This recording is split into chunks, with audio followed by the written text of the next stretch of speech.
আজকে তোমরা কৌশল করে করে মুসলমানদের মধ্যে বিভাজন করে করে মারামারি গন্ডগোল লাগিয়ে লাগিয়ে একসময় ৬৭টা মুসলিম এমএলএ ছিল বিধানসভা। 2011-তে যখন তুমি ক্ষমতায় আসলা মমতা ব্যানার্জি, ৬৭ থেকে 2016-তে এসে ৫৭, 10 কমে গেল। 2021-এ এসে ৪২। কেন?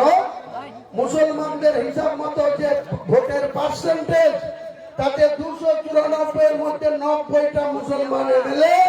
মুসলমানরা তাদের ইমানদার মুসলমানদেরকে ভোট দিয়ে বিধানসভায় পাঠাবে।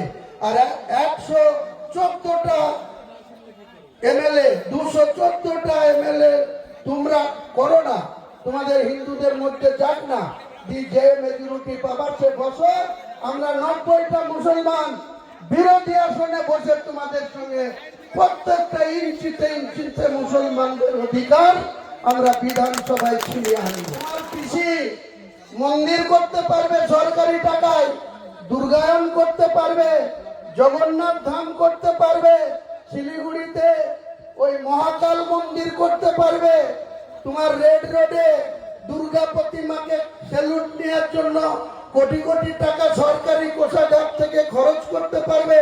আর আমি মুসলমানদের টাকায় বাবরি মসজিদ করব, তোমার আপত্তি শুনবো কেন?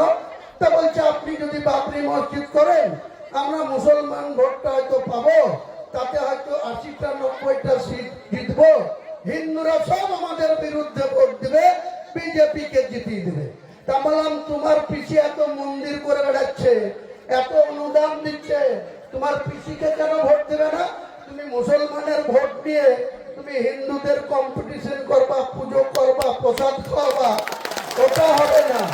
আগামী দিনে মুসলমানরা তাদের নিজস্ব প্রতিনিধি বিধানসভায় পাঠাবে। আজকে তোমরা কৌশল করে করে মুসলমানদের মধ্যে বিভাজন করে করে মারামারি গন্ডগোল লাগিয়ে লাগিয়ে একসময় ৬৭টা মুসলিম এমএলএ ছিল বিধানসভা। 2011-তে যখন তুমি ক্ষমতায় আসলা মমতা ব্যানার্জি, ৬৭ থেকে 2016-তে এসে ৫৭, 10 কমে গেল। 2021-এ এসে ৪২। কেন? মুসলমানদের হিসাব মতো যে ভোটের পার্সেন্টেজ, তাতে 294-এর মধ্যে 90টা মুসলমান এমএলএ। মুসলমানরা তাদের ইমানদার মুসলমানদেরকে ভোট দিয়ে বিধানসভায় পাঠাবে। আর 114টা এমএলএ, 214টা এমএলএ তোমরা করো না, তোমাদের হিন্দুদের মধ্যে যাক না, যে মেজরিটি পাবার সে বছর আমরা 90টা মুসলমান বিরোধী আসনে বসে তোমাদের সঙ্গে প্রত্যেকটা ইঞ্চিতে ইঞ্চিতে মুসলমানদের অধিকার আমরা বিধানসভায় ছিনিয়ে আনবো। আমাদের কোন কুর্সিতে লোভ নেই, মুখ্যমন্ত্রী আমরা হতে চাই না, কিন্তু মুসলমানদের প্রকৃত অধিকার তাদের ইমান নিয়ে ছিনিমিনি খেললে আর তাদের অর্থনৈতিক থেকে দুর্বল করার চেষ্টা করলে মমতা ব্যানার্জি যে গরুর দুধ খেয়েছ সেই গরুর জোড়া পায়ে লাঠি খাওয়ার জন্য জোড়া পায়ে লাঠি মমতা ব্যানার্জিকে মারা হবে আগামী বিধানসভা নির্বাচনে। আমি যখন আবার আসবো আপনাদেরকে এদের কেলোর কীর্তি, এদের দুর্নীতি, এদের কত রকম, এই যে একটা গতকালই বিধানসভায় আমি কলকাতায় ছিলাম, 4 জন রাজ্যসভার মেম্বার যাবে। একজন রাজীব কুমার, পুলিশের ডাইরেক্টর জেনারেল অফ পুলিশ, 31শে জানুয়ারি রিটায়ার করেছে, সে প্রায় 2 লক্ষ টাকার উপর পেনশন পাবে, আরো কত সুবিধা পায়, তাকে আবার রাজ্যসভায় পাঠানো। মুসলমান সমাজের ধর্মের বিরুদ্ধে যারা সমকামী বলা হয়, এটা মুসলমানদের কোরআনে হারাম বলা আছে। 4 জন রাজ্যসভার মধ্যে একজন মহিলাকে সে সমকামী, সে তাকে রাজ্যসভায় পাঠাচ্ছে। তাহলে মুসলমানদের ভোট নিয়ে তোমার 214টা এমএলএ দিতে 4টে রাজ্যসভায় পাঠাচ্ছ, একটা কোনো বাঙালি মুসলমানের যোগ্যতা নাই রাজ্যসভায় যাওয়ার, তাদের কোনো বালাই নাই। তুমি সেই রাজীব কুমার, তারপরে যে বাবুল সুপ্রিয় আসানসোলে মুসলমানদের খুন করে আসলো, সেই বাবুল সুপ্রিয়কে বালিগঞ্জ বিধানসভায় জিতিয়ে মন্ত্রী করা হলো।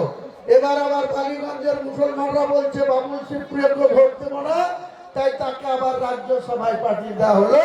সেখানে আবার কোন হিন্দুকে 49% মুসলমানের ভোট, কলকাতা বালিগঞ্জ সিট, সেখানে আবার কাউকে হিন্দুকে প্রার্থী করা হবে। আমি বলেছি 42 থেকে 82 পর্যন্ত 80টা সিট আছে, 42 থেকে 82 মুসলমানের ভোট পার্সেন্টে, আর 30 থেকে 82 আছে 114টা। 100টা মুসলমান প্রার্থী দেব, 90টা মুসলমান এমএলএ নিয়ে যাব, তোমাদের কানে চেপে ধরে উঠাবো আর বসাবো, কান চেপে ধরে উঠাবো আর বসাবো। তোমাদের দয়ার পাত্র হয়ে বাংলার মুসলমানরা তোমাদের সঙ্গে কোনো কিছু পেতে চায় না। আমাদের অধিকার আমরা বুঝে নিব। তাই আমাকে আম জনতা উন্নয়ন পার্টি খুলতে হয়েছে। তোমাদের তাবেদারি করব না, তোমাদের চটি চাটবো না। 4 বছর ধরে অনেক প্রতিবাদ করেছি, তোমরা কোনো কথা শোনোনি। লাস্টে আমাকে বলছো বাবরি মসজিদ করা যাবে না। তোমাদের এত জ্বালা কিসের? তুমি দুর্গায়ন করবা, তুমি সব জায়গায় হিন্দুত্ব করবা। একদিকে শুভেন্দু অধিকারী হিন্দু হিন্দু ভাই ভাই করবে, সে বলবে আমি হিন্দুদের এমএলএ, সনাতনীদের এমএলএ। আর তুমি আবার তার সাথে কম্পিটিশন করতে গিয়ে মন্দির করবা আর মুসলমানদের টুপি পড়াবা যে বিজেপিকে আটকাতে পারবো, নাহলে বিজেপি চলে আসবে। আমি আটকাবো বিজেপিকে, 90 জন এমএলএ জিতে আমি আটকাবো বিজেপিকে। তুমি এত হিন্দুদের তোষণ করছো। হিন্দুদের 148টা জিতো না, 214 মধ্যে 214 মধ্যে 148 হিন্দুদের জিতো দিয়ে তুমি মুখ্যমন্ত্রী হও, কোনো আপত্তি নাই। আমরা বিরোধী আসনে বসে তোমার সাথে ইঞ্চিতে ইঞ্চিতে হিসাব নেবো।